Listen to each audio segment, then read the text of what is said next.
ایک بات ہمیشہ یاد رکھنا، لوگوں کی پرواہ کرنا چھوڑ دیں، تمہارے لیے تمہارا اللہ ہی کافی ہے۔ الیس اللہ بکاف عبدا، ختم، تمہارے لیے تمہارا رب کافی ہے۔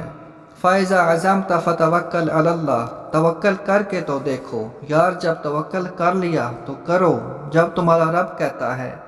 لا تقنطوا من رحمت اللہ، میری رحمت سے مایوس نہ ہوں، لوگوں کی باتوں کی فکر کرنا چھوڑ دیں۔ جب تمہارا رب 70 ماؤں سے زیادہ شفیق ہے، وہ تم سے محبت کرتا ہے، تم اس کی طرف ایک قدم بڑھا کر تو دیکھو کیسے تمہاری اوپر رحمتوں کی بارش ہوتی ہے،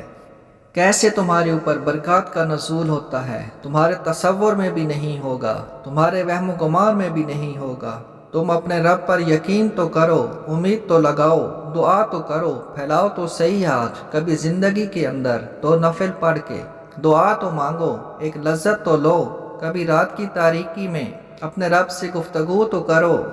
اپنے رب سے مانگو تو صحیح، پھر دیکھنا وہ کیسے اور کہاں سے عطا کرتا ہے، کیونکہ آپ کا ایک ہی رب ہے، ایک ہی مالک ہے، ایک ہی دینے والا ہے۔ اس کے ارادوں کے سامنے کسی کا فیصلہ ٹک نہیں سکتا، کیونکہ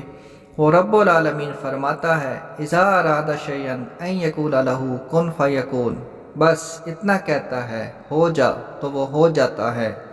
دنیا کی ساری بڑی بڑی طاقتیں، سارے ڈاکٹر، سارے سائنسدان، ساری ٹیکنالوجی اللہ کے ایک امر کو بھی چینج نہیں کر سکتے، کیونکہ ہمارا رب فرماتا ہے لہو ملک السماوات والارض، آسمانوں اور زمینوں میں جو کچھ بھی ہے وہ میرا ہے،